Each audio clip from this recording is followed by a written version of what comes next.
Students, मैं हूं आपकी एजुकेटर एंड मेंटर शिवानी चक्रवर्ती और मेरे चैनल विज्ञान श्रोतालय में आप सभी का वेलकम है। आज मैं फिर से लाइफ प्रोसेसेस के पार्ट 7 लेक्चर वीडियो को आपके सामने लेकर आ गई हूं और आज हम बात करने वाले हैं रेस्पिरेशन जैसे टॉपिक में, जो कि लाइफ प्रोसेसेस चैप्टर से ही है। रेस्पिरेशन, जिसको हम हिंदी में श्वसन कहते हैं, और रेस्पिरेशन यहाँ पे हिंदी इंग्लिश दोनों लैंग्वेज में चीज़ें दी हुई हैं। आप में से जिन लोगों को इंग्लिश में समझ में आता है वो इंग्लिश में पढ़ सकते हैं, जिनको हिंदी में समझ में आता है वो हिंदी में पढ़ और नोट्स बना सकते हैं। रेस्पिरेशन बेसिकली क्या है? रेस्पिरेशन, जिसको हम हिंदी में श्वसन कहते हैं, श्वसन का मतलब होता है गैस का आदान प्रदान। यानी आप तो जानते ही होंगे कि हम जब सांस लेते हैं तो हम ऑक्सीजन को लेते हैं और कार्बन डाइऑक्साइड को छोड़ते हैं यानी निकालते हैं, तो वही गैसीय आदान प्रदान की प्रक्रिया को हम श्वसन कहते हैं। Animal and plants have different means of exchange of gas, जो कि आपको देखने को मिलता है कि जानवरों में और पौधों में अलग अलग तरीके से गैसियस एक्सचेंज होता है।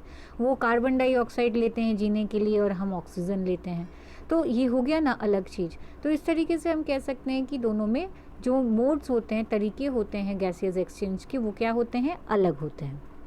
थर्ड पॉइंट में बताया जा रहा है कि at a cellular level respiration means the burning of food at the for generating the energy need for the other life process. यहाँ पे बताया जा रहा है कि जो कोशिकीय स्तर में अगर आप देखें, सेलुलर स्तर पे लेवल पे देखें, तो रेस्पिरेशन का मतलब होता है कि किसी भी अन्य जीवों में जो कि प्रक्रियाएं, जो कि एनर्जी का यानी ऊर्जा का उत्पादन करने के लिए फूड्स को क्या करती हैं? जलाती है। यानी हम जो भी खाना खाते हैं उसको एक तरीके से आप कह सकते हो कि आप बर्न करते हो, बर्न करके उससे आप क्या लेते हो? ऊर्जा लेते हो, जिससे आपको ताकत मिलती है, जिससे आप काम करते हो। उस प्रक्रिया को भी हम क्या कहते हैं? श्वसन कहते हैं।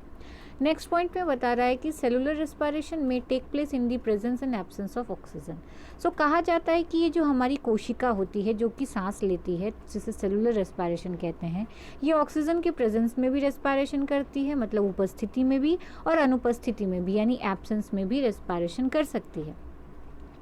अगर हम मानव की बात करें कि ह्यूमन में रेस्पिरेशन कैसा होता है, यानी रेस्पिरेशन अगर इन ह्यूमन बीइंग की बात करें, तो फर्स्ट पॉइंट में आप देख सकते हो यहाँ पे बताया जा रहा है कि the human respiratory system is more complex. बहुत जटिल संरचना होती है, बहुत कॉम्प्लेक्स होता है, और इसमें आपको देखने को मिलता है कि ब्रीथिंग करते हैं, गैसियस एक्सचेंज करते हैं और हमारी कोशिका भी सांस लेती है। ये 3 स्टेप से ह्यूमन जो होता है वो रेस्पिरेशन कर पाता है। A well defined respiratory system help breathing and exchange of gas. इसमें देखने को मिलता है कि हम भी गैसियस एक्सचेंज करते हैं। ठीक है। नेक्स्ट पॉइंट में बता रहा है कि breathing involve the inhalation of oxygen and exhalation of carbon dioxide.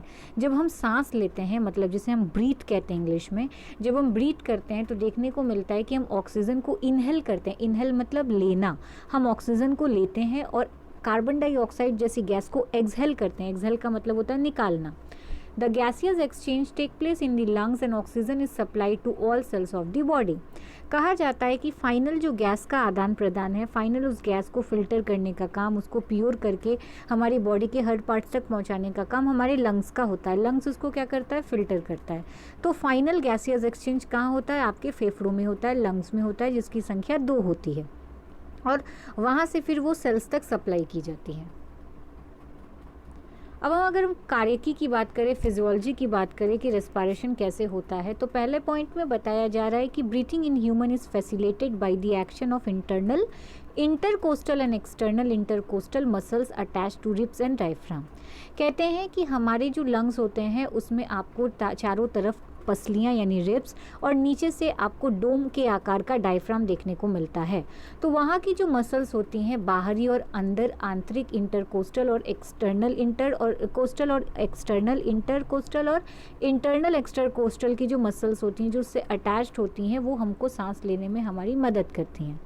When the dome-shaped diaphragm contracted and become flattened and the rib cages expand, जब आपका जो नीचे का डायफ्राम होता है जो कि यू शेप का, डोम शेप का होता है, जो लंग्स को नीचे से प्रोटेक्ट करता है, वो पर्टिकुलर जब फैलता है यानी चपटा होता है, एक्सपेंड होता है, आपकी रिब्स तब एक्सपेंड होती है, तो इंटरकोस्टल जो मसल्स होती हैं वो एक्शन में आती हैं।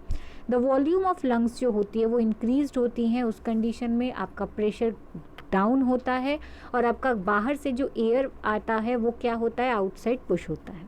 इस प्रोसेस को हम इनहेलेशन कहते हैं। एक्सहेलेशन में क्या करते हैं? सांस छोड़ते वक्त क्या करते हैं? डायफ्राम जो है आराम करता है और फिर से वो गुंबद के आकार का यानी डोम के शेप का हो जाता है। और इस कंडीशन में जो इंटरकोस्टल मांसपेशियों की क्रिया होती है वो के कारण जो है वो आपकी जो छाती होती है, आपका जो ब्रिस्ट होता है वो सिकुड़ने लगता है, कॉन्ट्रैक्ट करने लगता है, और फेफड़ों के अंदर जो वॉल्यूम होता है वो अपने आप क्या हो जाता है, कम हो जाता है, जिसकी वजह से प्रेशर बढ़ जाता है और जो हवा होती है फेफड़ों से बाहर निकल जाती है। इसको हम एक्सहेल कहते हैं, यानी एयर आपकी बाहर चली गई।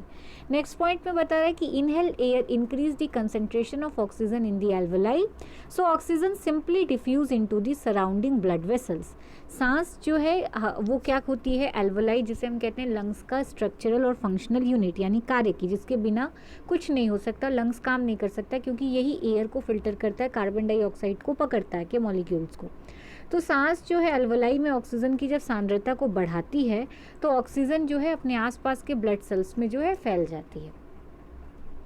इसके बाद क्या होता है, इसके बाद ये होता है कि जो ब्लड होता है coming from cells has more concentration of carbon dioxide than outside air, and thus carbon dioxide simply diffuse out of the blood vessels into the alveoli.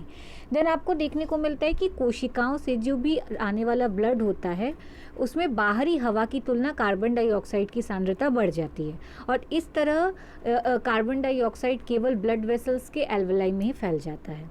Next point में बता रहा है कि this breathing take place due to the combine action of intercostal muscles and diaphragm while the exchange of gases take place due to simple diffusion. यहाँ पे देखने को मिल रहा है कि जो इंटरकोस्टल मांसपेशियाँ और जो डायफ्राम होती हैं वो कंबाइन फॉर्म में रिएक्शन करती हैं, जिससे आप सांस लेते हो, जबकि गैसेस के आदान प्रदान बहुत सिंपल तरीके से इसी वजह से हो पाती है। सो ये हमने जो पढ़ा आज के डेट में लिविंग प्रोसेसेस में रेस्पिरेशन जैसे टॉपिक के बारे में पढ़ा कि ये रेस्पिरेशन होता क्या है और साथ ही साथ ये कैसे काम करता है, इसकी फिजियोलॉजी यानी कार्य की क्या होती है। सो आई होप कि आज का लेक्चर वीडियो आपको अच्छा लगा हो, समझ में आया हो, और अगर अच्छा लगा हो, समझ में आया हो तो आप मेरे चैनल को लाइक, सब्सक्राइब, शेयर करना बिल्कुल भी मत भूलिएगा, और यस कोई डाउट्स है तो कमेंट भी करना मत भूलिएगा। फिर मिलेंगे अपने एक नेक्स्ट लेक्चर वीडियो के साथ। Thank you.